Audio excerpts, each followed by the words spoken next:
आप सभी को देव दीपावली और गुरु पर्व की ढेरों बधाइयां और शुभकामनाएं।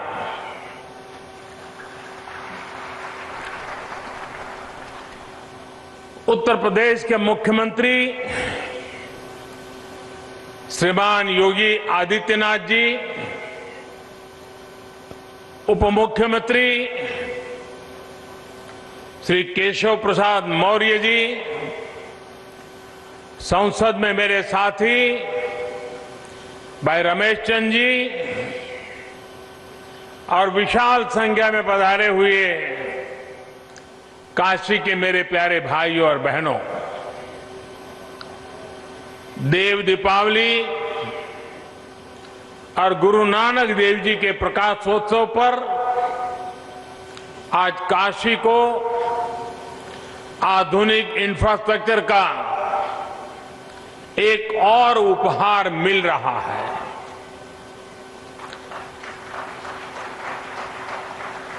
इसका लाभ काशी के साथ ही प्रयागराज के लोगों को भी होगा। आप सभी को बहुत बहुत बधाई। मुझे याद है साल 2013 में मेरी पहली जनसभा इसी मैदान पर हुई थी।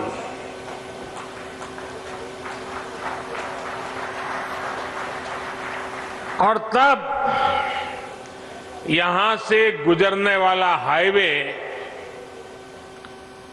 4 लेन का था। आज बाबा विश्वनाथ के आशीर्वाद से ये हाईवे 6 लेन का हो चुका है।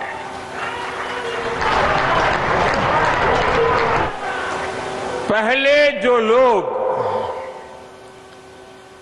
हंडिया से राजा तालाब आते जाते थे, उन्हें पता है इस हाईवे पर कितनी ज्यादा मुश्किलें आती थी। जगह जगह जाम, बहुत धीमे ट्रैफिक, दिल्ली और दूसरे शहरों से भी जो लोग आते थे वो इस रास्ते पर आकर परेशान हो जाते थे। 70 किलोमीटर से ज्यादा का वो सफर अब आराम से होगा, तेज रफ्तार में होगा। इस हाईवे के चौड़ा होने से काशी और प्रयाग के बीच का आना जाना अब और आसान हो गया है। कांवड़ यात्रा के दौरान कांवड़ियों को और इस क्षेत्र के लोगों को जो परेशानी होती थी, अब वो भी समाप्त हो जाएगी। इतना ही नहीं, इसका लाभ कुंभ के दौरान भी मिलेगा। भाई और बहनों, आस्था से जुड़ी जगह हो या फिर किसी विशेष काम की, लोग कहीं भी आने जाने से पहले ये जरूर देखते हैं कि वहां आना जाना कितना आसान है। इस प्रकार की सुविधाएं देशी विदेशी हर तरह के टूरिस्टों और श्रद्धालुओं को भी प्रोत्साहित करती है। बीते वर्षों में काशी के सुंदरीकरण के साथ साथ यहां की कनेक्टिविटी पर जो काम हुआ है, उसका लाभ अब सब दूर दिखाई दे रहा है। नई हाईवे बनाना हो, पुल फ्लाईओवर बनाना हो, ट्रैफिक जाम कम करने के लिए रास्तों को चौड़ा करना हो, जितना काम बनारस और आसपास के इलाके में अभी हो रहा है, उतना आजादी के बाद कभी नहीं हुआ। बनारस का सेवक होने के नाते मेरा प्रयास यही है कि बनारस के लोगों की दिक्कतें कम हो, उनका जीवन और आसान बने। पिछले 6 वर्षों में बनारस में हजारों करोड़ रुपए के प्रोजेक्ट्स तेजी से पूरे किए गए हैं और बहुत सारी परियोजनाओं पर काम चल रहा है। एयरपोर्ट से शहर को जोड़ने वाली सड़क आज बनारस में विकास कार्यों की पहचान बन गई है। रेलवे स्टेशन की कनेक्टिविटी भी बेहतर हुई है। यहां से कुछ दूरी पर ही रिंग रोड फेज 2 का भी कार्य तेजी से चल रहा है। इसके पूरा होने से सुल्तानपुर, आजमगढ़ और गाजीपुर से आने जाने वाले भारी वाहन, भारी व्हीकल्स शहर में एंट्री लिए बिना सीधे इस नए 6 लेन हाईवे से निकल सकेंगे। वहीं जिन दूसरे हाईवे पर निर्माण कार्य चल रहा है, वो भी जल्द ही पूरा करने का प्रयास किया जा रहा है। इन हाईवे के बनने से वाराणसी, लखनऊ, आजमगढ़ और गोरखपुर की यात्रा और आसान हो जाएगी। भाई और बहनों, अच्छी सड़कें, अच्छे रेल मार्ग, अच्छी और सस्ती हवाई सुविधाएं ये समाज के हर वर्ग को सुविधा देती है। विशेष तौर पर गरीब को, छोटे उद्यमियों को, मध्यम वर्ग को इसका सबसे ज्यादा लाभ मिलता है। जब निर्माण कार्य चलता है तो अनेक लोगों को रोजगार मिलता है।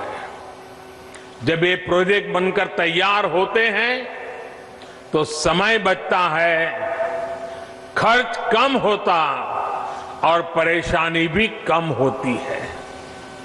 कोरोना के इस समय में भी श्रमिक साथियों के लिए रोजगार का बहुत बड़ा माध्यम इंफ्रास्ट्रक्चर के ये प्रोजेक्ट ही बने हैं।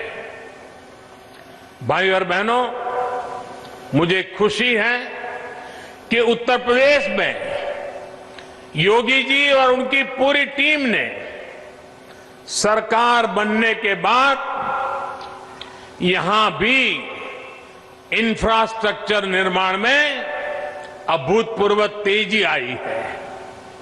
पहले उत्तर प्रदेश के इंफ्रास्ट्रक्चर की स्थिति क्या थी, ये आप सभी भली भांति जानते हैं। आज उत्तर प्रदेश की पहचान एक्सप्रेस प्रदेश के रूप में सशक्त हो रही है।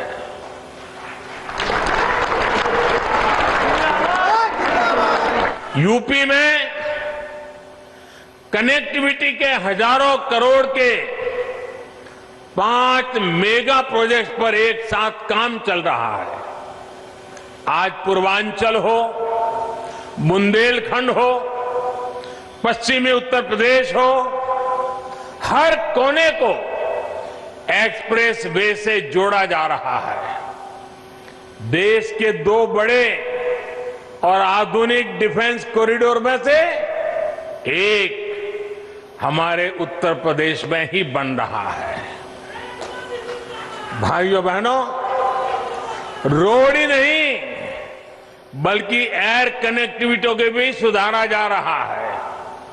3-4 साल पहले यूपी में सिर्फ 2 बड़े एयरपोर्ट ही प्रभावी रूप से काम कर रहे थे।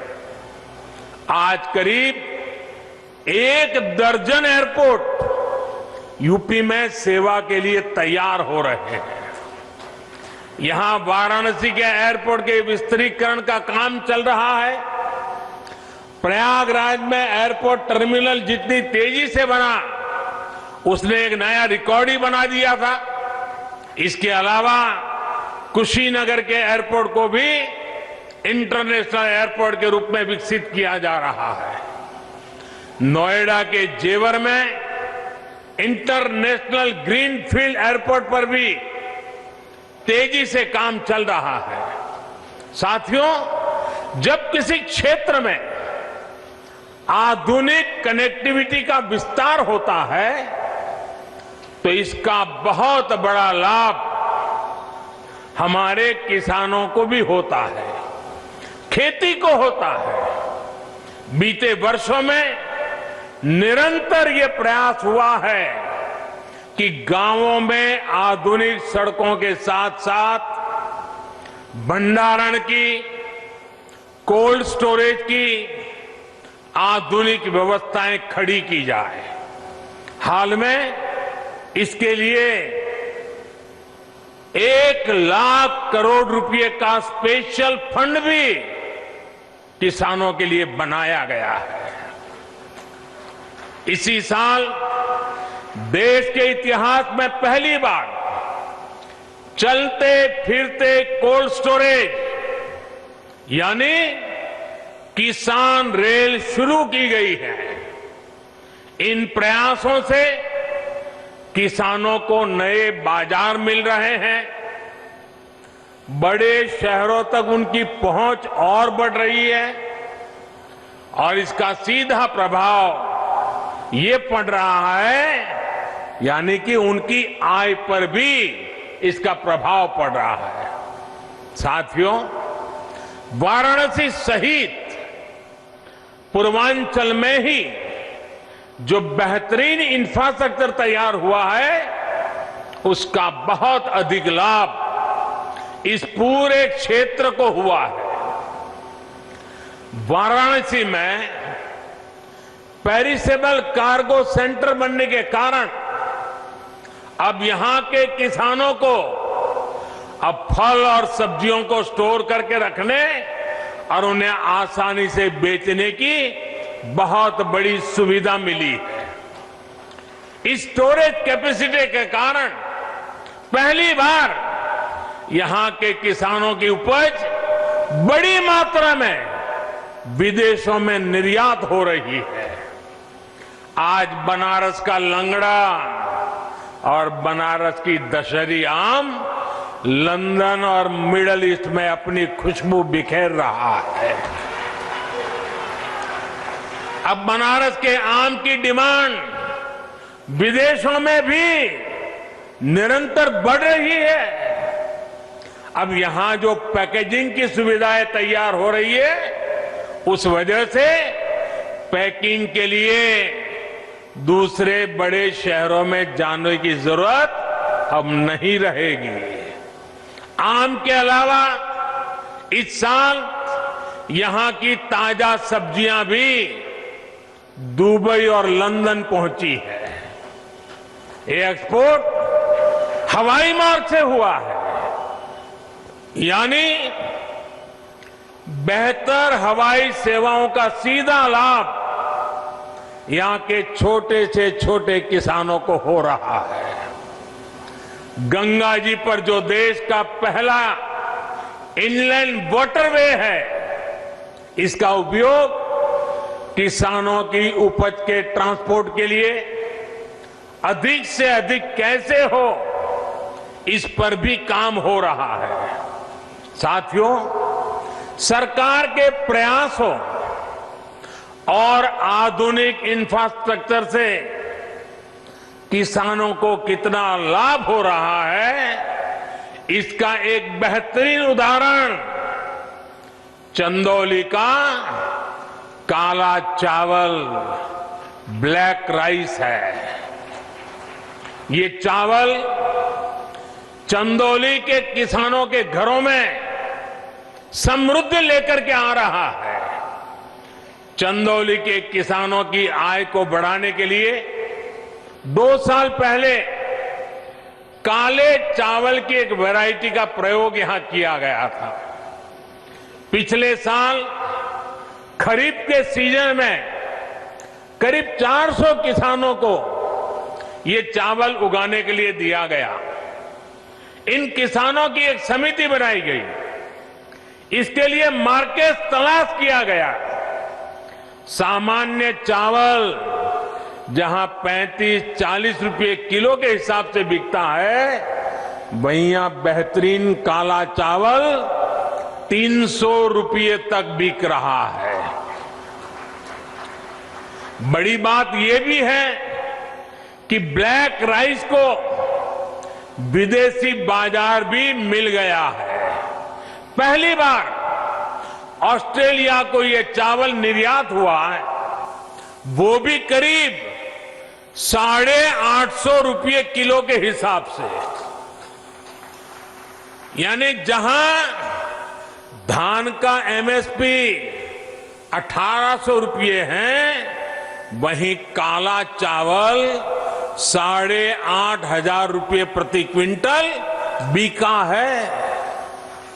मुझे बताया गया है कि इस कामयाबी को देखते हुए इस बार के सीजन में लगभग 1000 किसान परिवार काले चावल की खेती कर रहे हैं। भाई और बहनों, किसान को आधुनिक सुविधाएं देना, छोटे किसानों को संगठित करके उनको बड़ी ताकत बनाना, किसानों की आय बढ़ाने के प्रयास निरंतर जारी है। बीते सालों में फसल बीमा हो या सिंचाई, बीज हो या बाजार, हर स्तर पर काम किया गया है। प्रधानमंत्री फसल बीमा योजना से देश के लगभग 4 करोड़ किसान परिवारों की मदद हुई है। प्रधानमंत्री कृषि सिंचाई योजना से लगभग 87 लाख हेक्टेयर जमीन माइक्रो इरिगेशन के दायरे में आ चुकी है। लगभग 77,000 करोड़ रुपए के इरिगेशन प्रोजेक्ट पर तेजी से काम चल रहा है। लेकिन साथियों, सफल प्रकल्प ही काफी नहीं होते। इसके साथ साथ किसानों को उस बड़े और व्यापक मार्केट का लाभ भी मिलना चाहिए जो हमारा देश, दुनिया के बड़े बाजार हमारे किसानों को उपलब्ध कराते हैं। इसलिए विकल्प के माध्यम से किसानों को सशक्त करने का रास्ता अपनाया गया है। किसान हित में किए गए कृषि सुधार ऐसे ही विकल्प किसान को देते हैं। अगर किसान को कोई ऐसा खरीदार मिल जाए जो सीधा खेत से उपज उठाए, जो ट्रांसपोर्ट से लेकर लॉजिस्टिक के हर प्रबंध करे और बेहतर कीमत दे, तो क्या किसान को अपनी उपज उसे बेचने की आजादी मिलनी चाहिए कि नहीं मिलनी चाहिए? भारत के कृषि उत्पाद पूरी दुनिया में मशहूर है। क्या किसान की इस बड़े मार्केट और ज्यादा दाम तक किसान की पहुंच होनी चाहिए कि नहीं होनी चाहिए? अगर कोई पुराने सिस्टम से ही लेन देन को ठीक समझता है तो उस पर भी इस कानून में कहां कोई रोक लगाई है भाई? साथियों, नए कृषि सुधारों से किसानों को नए विकल्प और नए कानूनी संरक्षण ही तो दिए गए हैं। पहले तो मंडी के बाहर हुए लेन देन ही गैर कानूनी माने जाते थे। ऐसे में छोटे किसानों के साथ अक्सर धोखा होता था, विवाद होते थे, क्योंकि छोटा किसान तो मंडी पहुंच ही नहीं पाता था। अब ऐसा नहीं है। अब छोटे से छोटा किसान भी मंडी से बाहर हुए हर सौदे को लेकर कानूनी कार्यवाही कर सकता है। यानी किसान को अब नए विकल्प भी मिले हैं और छल से, धोखे से उसे बचाने के लिए कानूनी संरक्षण भी मिला है। किसानों को प्रकल्प के साथ ही नए विकल्प देने से ही हमारे कृषि क्षेत्र का कायाकल्प हो सकता है। सरकार की तरफ से प्रकल्प, किसान के लिए विकल्प, और दोनों साथ साथ चले तभी देश का कायाकल्प होता है। साथियों, सरकारें नीतियां बनाती हैं, कानून कायदे बनाते हैं। नीतियां और कानूनों को समर्थन भी मिलता है तो कुछ सवाल भी स्वाभाविक ही है। ये लोकतंत्र का हिस्सा है और भारत में ये जीवंत परंपरा रही है। लेकिन पिछले कुछ समय से एक अलग ही ट्रेंड देश में देखने को मिल रहा है। काशी के आप सभी जागरूक साथियों ने भी ये जरूर अनुभव किया होगा। पहले होता यह था कि सरकार का कोई फैसला अगर किसी को पसंद नहीं आता था तो उसका विरोध होता था। लेकिन बीते कुछ समय से हम एक नया ट्रेंड देख रहे हैं। हम अब देख रहे हैं कि अब विरोध का आधार फैसला नहीं, बल्कि भ्रम फैलाकर, आशंकाएं फैलाकर, फिर तो भविष्य में ऐसा होगा, फिर तो भविष्य में ऐसा होगा, अब तो ये होने वाला है, उसको आधार बनाया जा रहा है। अपप्रचार किया जाता है कि भाई फैसला तो ठीक है, लेकिन पता नहीं इससे आगे चलकर क्या क्या होगा, और फिर कहते हैं ऐसा होगा। जो अभी हुआ ही नहीं है, जो कभी होगा ही नहीं, उसको लेकर समाज में भ्रम फैलाया जाता है। ऐतिहासिक कृषि सुधारों के मामले में भी जानबूझकर यही खेल खेला जा रहा है। हमें याद रखना है, ये वही लोग हैं जिन्होंने दशकों तक किसानों के साथ लगातार छल किया है। अब जैसे एमएसपी तो घोषित होता था, लेकिन एमएसपी पर खरीद बहुत कम की जाती थी। घोषणाएं होती थी, खरीद नहीं होती थी। सालों तक एमएसपी को लेकर छल किया गया। किसानों के नाम पर बड़े बड़े कर्ज माफी के पैकेज घोषित किए जाते थे, लेकिन छोटे और सीमांत किसानों तक ये पहुंचते ही नहीं थे। यानी कर्ज माफी को लेकर भी छल किया गया।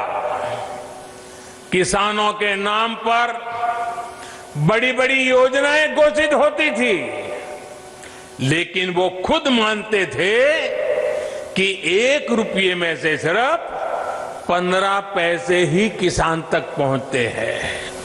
यानी योजनाओं के नाम पर छल, किसानों के नाम पर खाद पर बहुत बड़ी सब्सिडी दी गई, लेकिन ये फर्टिलाइजर खेत से ज्यादा काला बाजारियों के पास पहुंच जाता था।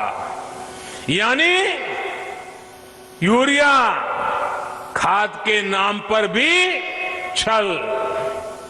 किसानों को प्रोडक्टिविटी बढ़ाने के लिए कहा गया, लेकिन प्रॉफिटेबिलिटी किसान के बजाय किसी और की सुनिश्चित की गई। पहले वोट के लिए वादा और फिर छल, यही खेल लंबे समय तक देश में चलता रहा है। साथियों, जब इतिहास छल का रहा हो तब 2 बातें बड़ी स्वाभाविक है। पहली ये कि किसान अगर सरकारों की बातों से कई बार आशंकित रहता है तो उसके पीछे दशकों का ये लंबा छल का इतिहास है। और दूसरी ये कि जिन्होंने वादे तोड़े, छल किया, उनके लिए ये झूठ फैलाना एक प्रकार से आदत बन गई है, मजबूरी बन चुका है। जो पहले होता था वैसा ही अब भी होने वाला है, क्योंकि उन्होंने ऐसा ही किया था। इसलिए वही फॉर्मूला लगा करके आज भी देख रहे हैं। लेकिन जब इस सरकार का ट्रैक रिकॉर्ड देखोगे तो सच आपके सामने खुल करके आ जाएगा। हमने कहा था कि हम यूरिया की कालाबाजारी रोकेंगे और किसानों को पर्याप्त यूरिया देंगे। बीते 6 साल में यूरिया की कमी नहीं होने दी। पहले तो यूरिया ब्लैक में लेना पड़ता है, यूरिया के लिए रात रात लाइन में ला करके रात को बाहर ठंड में सोना पड़ता था, और कई बार यूरिया लेने वाले किसानों पर लाठीचार्ज की घटनाएं होती थी। आज ये सब बंद हो गया। यहां तक कि कोरोना लॉकडाउन तक उसमें भी जब लगभग हर गतिविधि बंद थी, तब भी हमने यूरिया पहुंचाने में दिक्कत नहीं आने दी गई। हमने वादा किया था कि स्वामीनाथन आयोग की सिफारिश के अनुकूल लागत का 1.5 गुना एमएसपी देंगे। ये वादा सिर्फ कागज पर ही नहीं, ये वादा हमने पूरा किया। और इतना ही नहीं, किसान के बैंक खाते तक पैसे पहुंचे, इसका प्रबंध किया। साथियों, सिर्फ दाल की ही बात करें, पल्सेस की बात करें, 2014 से पहले के 5 सालों में, हमारे जो पहले वाली सरकार थी उसके 5 सालों में लगभग 650 करोड़ रुपए की ही दाल किसान से खरीदी गई थी। कितनी? 650 करोड़। कितना भैया? जरा बताइए, पूरे देश में कितना? 650 करोड़। लेकिन हमने 5 साल में क्या किया आकर के? हमारे 5 सालों में हमने लगभग 49,000 करोड़, 49,000 करोड़ यानी करीब करीब 50,000 करोड़ रुपए की दालें एमएसपी पर खरीदी है, यानी लगभग 75 गुना बढ़ोतरी। कहां 650 करोड़ और कहां करीब करीब 50,000 करोड़। 2014 से पहले के 5 सालों में, उनकी आखिरी सरकार की मैं बात कर रहा हूं, 5 सालों में पहले की सरकार ने 2 लाख करोड़ रुपए का धान खरीदा था पूरे देश में, 2 लाख करोड़ का एमएसपी पर। लेकिन हमने हमारे 5 साल में धान के लिए 5 लाख करोड़ रुपए एमएसपी के रूप में किसानों तक हमने पहुंचा दिए हैं साथियों। यानी लगभग 2.5 गुना ज्यादा पैसा किसान के पास पहुंचा है। 2014 से पहले के 5 सालों में गेहूं की खरीद पर 1.5 लाख करोड़ रुपए के आसपास ही किसानों को मिला। 1.5 लाख करोड़ उनकी सरकार के 5 साल। हमने 5 साल में गेहूं पर 3 लाख करोड़ रुपए किसानों को एमएसपी का मिल चुका है, यानी लगभग 2 गुना। अब आप ही बताइए कि अगर मंडियां और एमएसपी को ही हटाना था तो इतनी बड़ी हम ताकत क्यों देते भाई? हम इन पर इतना निवेश ही क्यों करते? हमारी सरकार तो मंडियों को और आधुनिक बनाने के लिए, मजबूत बनाने के लिए करोड़ों रुपए खर्च कर रही है। भाइयों और बहनों, आपको याद रखना है, यही लोग हैं जो पीएम किसान सम्मान निधि को लेकर ये लोग हर गली मोहल्ले में, हर प्रेस कॉन्फ्रेंस में, हर ट्विटर में सवाल उठाते थे। यही लोग अफवाह फैलाते थे, ये मोदी है, ये चुनाव है ना, इसलिए ये किसान सम्मान निधि लेके आया है, ये 2,000 रुपया एक बार दे देगा, दोबारा कभी नहीं देगा।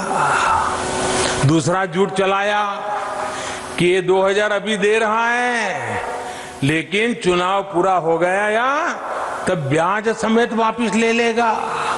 आप हैरान हो जाएंगे, एक राज्य में तो इतना झूठ फैलाया कि किसानों ने कहा भाई हमें 2,000 रुपये नहीं चाहिए, यहां तक झूठ फैलाया।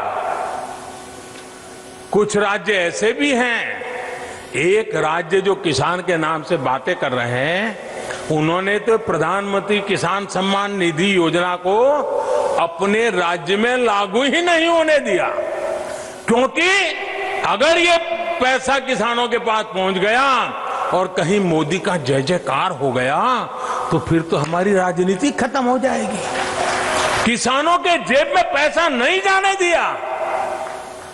मैं उन राज्य के किसानों से कहना चाहता हूं, आने वाले समय में जब भी हमारी सरकार बनेगी, ये पैसा भी मैं वहां के किसानों को दे के रहूंगा।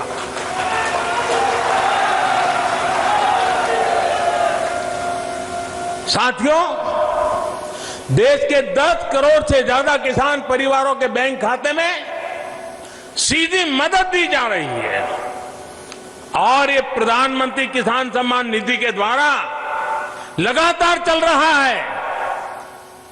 साल में 3 बार देते हैं और अब तक 1 लाख करोड़ रुपया सीधा किसानों के बैंक खाते में पहुंच चुका है। साथियों, हमने वादा किया था कि किसानों के लिए पेंशन योजना बनाएंगे। आज पीएम किसान मानधन योजना लागू है और बहुत कम समय में ही 21 लाख किसान परिवार इसमें जुड़ भी चुके हैं।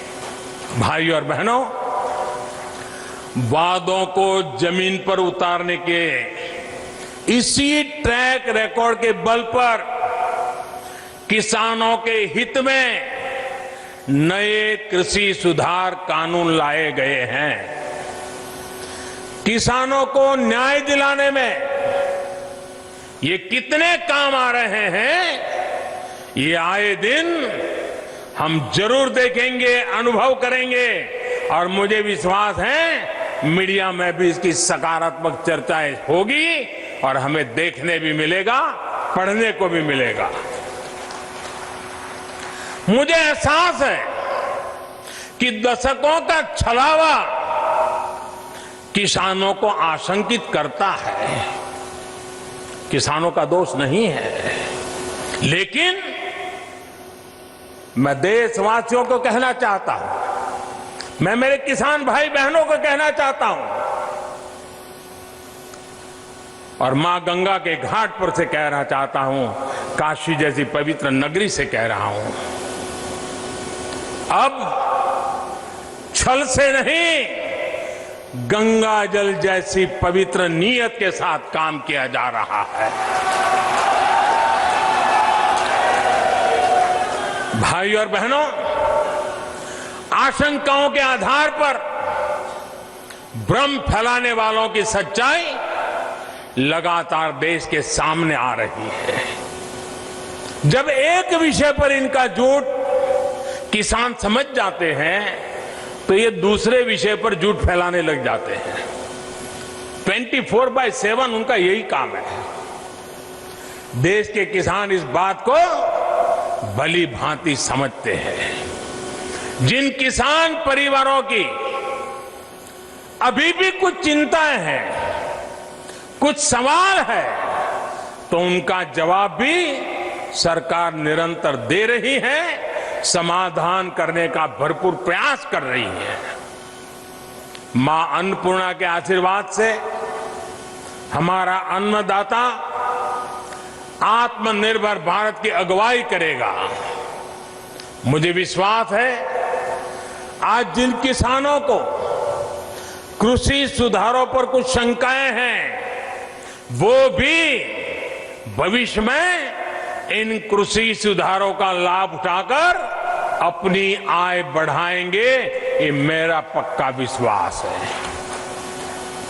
अंत में फिर एक बार आप सभी को इस आधुनिक हाईवे के लिए मैं बहुत बहुत बधाई देता हूं।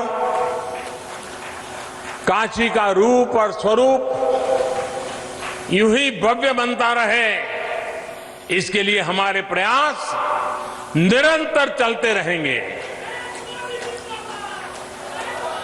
अभी मेरे बनारस में और भी कार्यक्रम हैं, यहां भी कई विषयों पर विस्तार से बात करूंगा।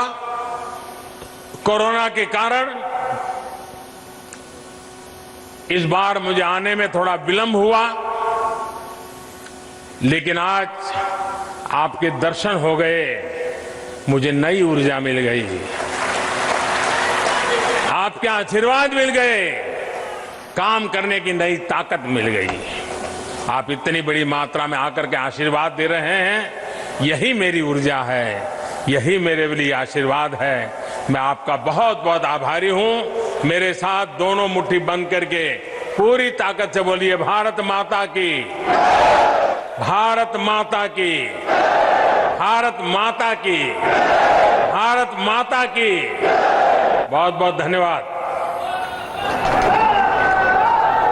तो काशी के खजूरी मैदान में प्रधानमंत्री नरेंद्र मोदी जनता से मुखातिब हुए। उन्होंने किसान आंदोलन के बीच वाराणसी से किसानों को याद किया, काशी से किसानों को याद किया। उन्होंने कहा कि किसानों को आश्वासन दिया कि नए कृषि कानूनों में किसानों को विकल्प दिए गए हैं, नए कानूनी संरक्षण दिए गए हैं। पहले सरकार का कोई फैसला पसंद नहीं आता था तो विरोध होता था, अब भ्रम फैलाया जा रहा है। यह कहकर प्रधानमंत्री ने विपक्ष पर सीधे सीधे हमला भी एक तरह से किया। उन्होंने कहा कि दशकों तक किसानों के साथ छल किया गया है, लेकिन अब ऐसा नहीं है और अभी भी किसानों की चिंता, जो उनके सवाल हैं, उनका जवाब जो है वो सरकार की तरफ से दिया जा रहा है।